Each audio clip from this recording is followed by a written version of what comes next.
প্রথমে হচ্ছে ভূমিপুত্র হিসাবে চেয়েছে হাড়োয়ার নাগরিক মঞ্চের পক্ষ থেকে হাড়োয়ার নাগরিক রায়, কোনো টিএমসিরা না।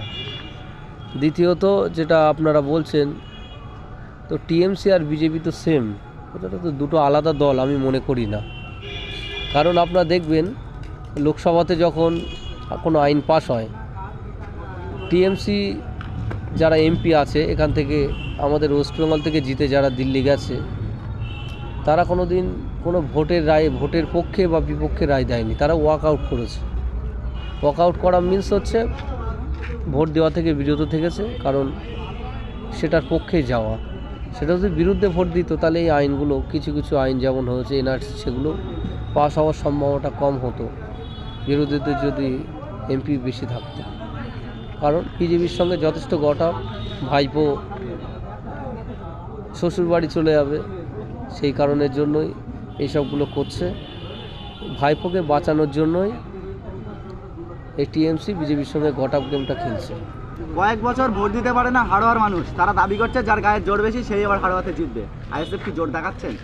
জোর তো দেখাতে হবে, নাহলে জিতবো কীভাবে? হাড়োয়ার ছেলে, বাইরের ছেলে হিসাবে হাড়োয়াতে জোর দেখিয়ে যাবে, আমরা সহ্য করব? সেটা কখনো হয়? হাড়োয়াতে জেতার আশা কতটা? আপনি একটু আগে যেটা বললেন না, ওইভাবে যদি হয় 100% জিতবো। গণনাটা সঠিকভাবে হলে আমরাই 100% জিতবো। আরজিকর কাণ্ডে যে মুখ্যমন্ত্রী আছে, আসামিদের হয়ে সুপ্রিম কোর্টে উকিল দিচ্ছে, যাতে এমন কোনো ঘটনা সেগুলো যাতে ফাঁস না হয়, তাদের যদি কিছু হয় সেই কারণের জন্য ঘটনাটা চেপে দেওয়ার জন্য। এবং আশ্চর্য ব্যাপার, মুখ্যমন্ত্রী নিজেই স্বাস্থ্যমন্ত্রী, নিজেই আবার প্রতিবাদে নামছে বিচার চাই। তা কে কার কাছে, এই ওয়েস্ট বেঙ্গলের বাসিন্দারা, মহিলারা বা ছেলেরা, জনগণ কার কাছে বিচার চাইবে আমি তো বুঝতে পারছি না। আমরা তো সরকারের কাছে বিচার চাইব। সরকার যদি না রাস্তায় নেমে বিচার করে তাহলে এটা কি হচ্ছে কি?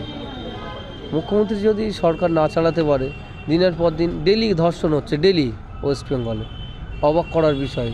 তিনি যদি সরকার না চালাতে পারে তাহলে তিনি পদত্যাগ করুক, তাহলে আমরা দেখব।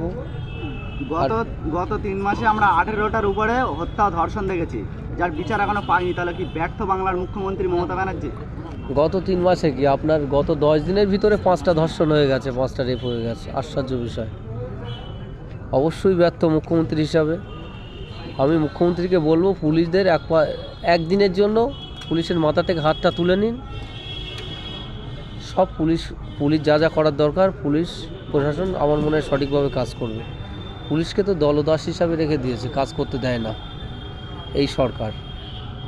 পুলিশ যদি সঠিকভাবে কাজ করে তাহলে কোনো ক্রাইম হবে না ওয়েস্ট বেঙ্গলে। তৃণমূল কর্মী বা সমর্থনটা তারা তৃণমূলের প্রার্থী ভূমিপুত্র হিসেবে চেয়ে আজকে দেখা যায় ভূমিপুত্র পেল না, তারা একের পর এক পোস্টার আমরা পড়তে দেখেছি। আর সেই শাসন থানার অন্তর্গত দাঁতপুর গ্রাম পঞ্চায়েতে এখনও একের পর এক পোস্টার পড়ছে, যেটা তৃণমূল নেতা, বিজেপি নেতা তৃণমূলের পোলিং এজেন্ট। এ বিষয়ে কী বলবেন? সাধারণ মানুষের উদ্দেশ্যে বার্তা রাখবো, হাড়োয়ার ছেলে হিসাবে, হাড়োয়ার ভূমিপুত্র হিসাবে, হাড়োয়ার বাসিন্দাদের রিকোয়েস্ট, হাড়োয়া বিধানসভার বাসিন্দাদেরকে আমি বলবো যে একটা বারের জন্য আমাকে জেতান, একটা বারের জন্য জিতিয়ে আমাকে বিধানসভায় পাঠান। হাড়োয়ার ডেভেলপমেন্ট কিভাবে সম্ভব, যেটা করা যায় যতটা, আমি বিধানসভাতে তুলে ধরব।